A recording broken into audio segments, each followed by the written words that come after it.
Hey guys, welcome back to another video. Former President Donald Trump has now flipped another left-leaning forecaster in the 2024 presidential election, this time being The Hill and the Decision Desk HQ. And also, he's leading in literally every single battleground state or swing state on RCP, Polymarket as well, and almost 538. If you take a look at 538's forecast, he literally only needs to flip just one or two more states to be winning every single state. And those two states that he's currently losing is Michigan and Wisconsin, as well as Nevada, which is currently a toss-up. So he needs a couple more states to be winning on 538's forecast for every single battleground state. But in this video specifically, we're going to be taking a look at the Hill and the Decision Desk HQ's new forecast, which has Donald Trump leading for the first time, I believe, over Kamala Harris with a 52% chance. But before we get started, make sure you guys are subscribed,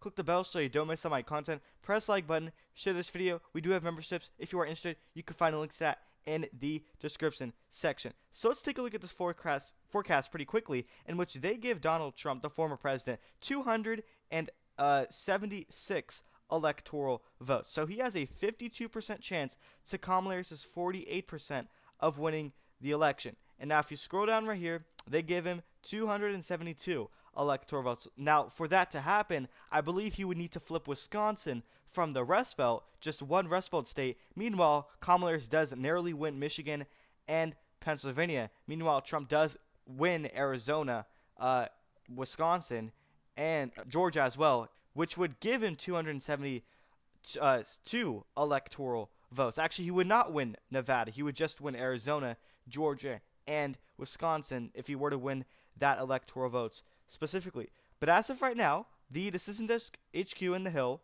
has flipped Pennsylvania to Donald Trump's column.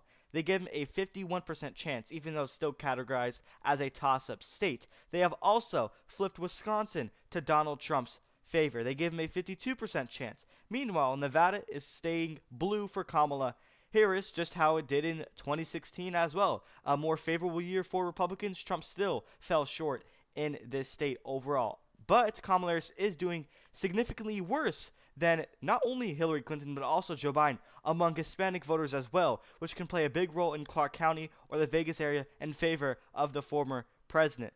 And they give Kamala Harris a 55% chance of winning the state of Michigan, but Donald Trump is heavily favored in Arizona, a border state. Biden won this state in 2020 by 11,000 votes, 0.3%. Now they flipped it to Donald Trump's column. As we all know, immigration is a losing issue for Kamala Harris. She cannot address that whatsoever. In Georgia, it's much higher than that, at 63% chance, 2/3. Donald Trump is the favorite to win or flip this state. Actually, he's going to flip a lot of these states. Georgia is a flip. Arizona is a flip. Wisconsin is a flip. Pennsylvania is a flip. We have a lot of flips going in favor of Donald Trump. And not only from the Hill, also left-leaning pollsters as well. 538 now suggesting Donald Trump is favored to win Pennsylvania. All he needs to do is flip Wisconsin, Michigan, Nevada, and there he goes. He wins literally every single battleground state. And he was winning all the swing states when Biden was still in the race. And literally, majority, if not like all the polls, are suggesting that Kamala Harris is performing worse than Hillary Clinton. And guess what? Hillary Clinton originally lost in 2016. So if she's polling worse than a candidate who already lost to Donald Trump, then obviously she's on track and on pace to do the same thing and lose by even a greater amount, possibly 312 electoral votes for the former president. Now, she is winning states that she is supposed to win, basically likely Democrat, like New Hampshire. This state's actually getting bluer. It has a lot of college-educated voters. You have Minnesota. Obviously, you have that Tim Walz impact effect. Obviously, a home state advantage electorally. He is the governor here, so he's going to help Kamala Harris because he is on the same ticket. Now, their model projects a 0.4% chance of the election ending up in a 269 to 269 tie for the Electoral College, which is obviously almost like extremely hard, basically impossible. I mean, Nebraska's second would have to flip for Donald Trump. Meanwhile, at the same time, he would lose all the three Rust Belt states, which is just not going to happen. At this rate, he is going to lose Nebraska's second, while he will win at least one of the Rust Belt states. At this point, it is looking like it's going to be Pennsylvania, which majority of polls show it's voting to the right of Wisconsin, which is really unusual because in recent elections past historically, Wisconsin usually votes to the right of Pennsylvania. But also one thing to consider is Wisconsin had one of the worst, if not the worst, polling errors out of any other state with the exception of New York. They predicted right before the election Biden was supposed to win by 6 points. He did not get anywhere near there. He only won by 0.6, under than a percentage point. Just a tilt margin, a very small victory. So here is the official forecast from the Hill and the Decision Desk. Keep in mind, this is not a right-leaning, pollster. This is literally the Hill and the Decision Desk HQ on 538.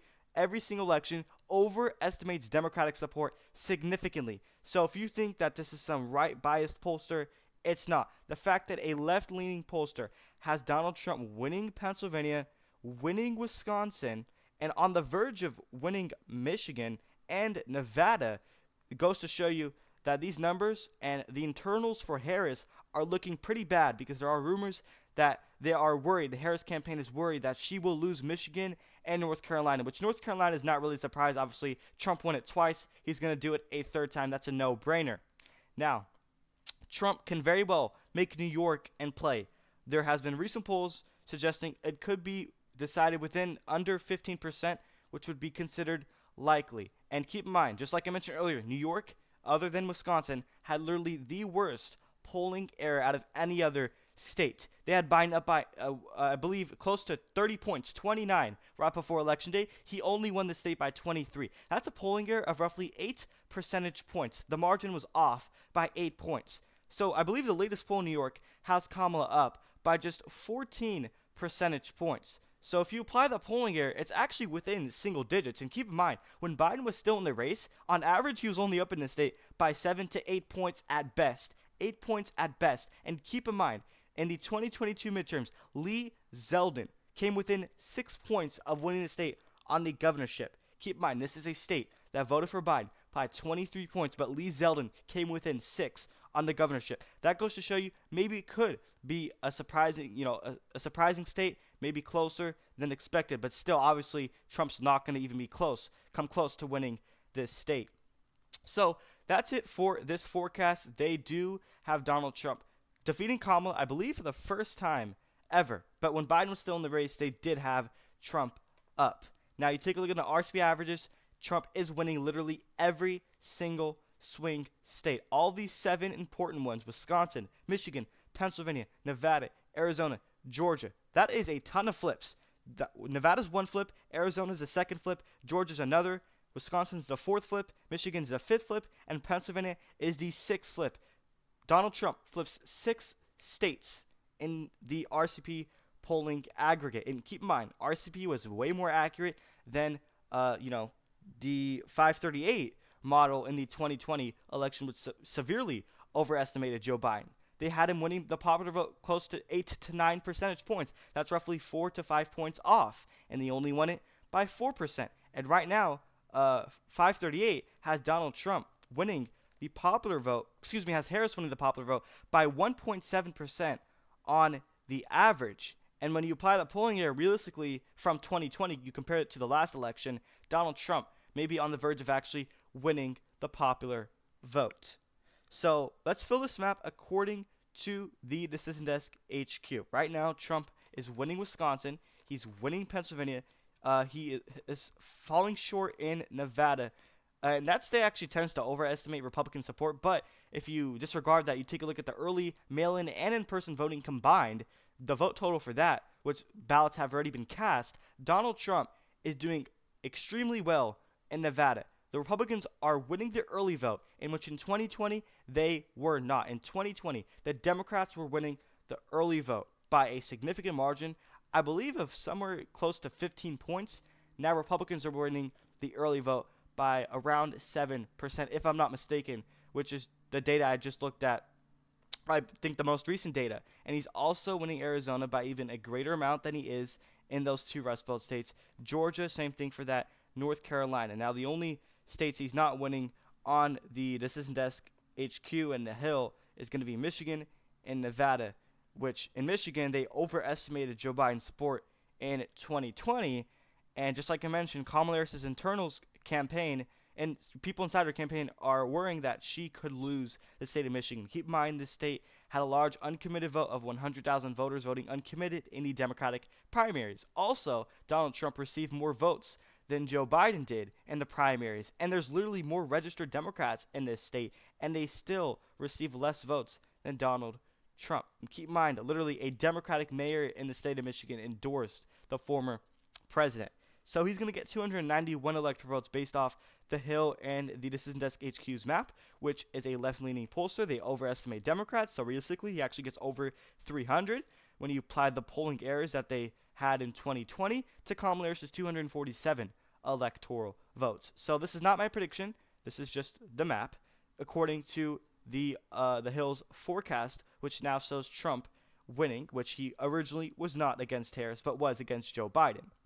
So, let me know what states you agree with or disagree with in the comment section down below. So yeah, one last final reminder is to subscribe, click the bell so you don't miss out on my content, press the like button, share this video. Don't forget we do have memberships. If you are interested, you can find the links to that in the description section. That's pretty much it. Thank you everyone for watching.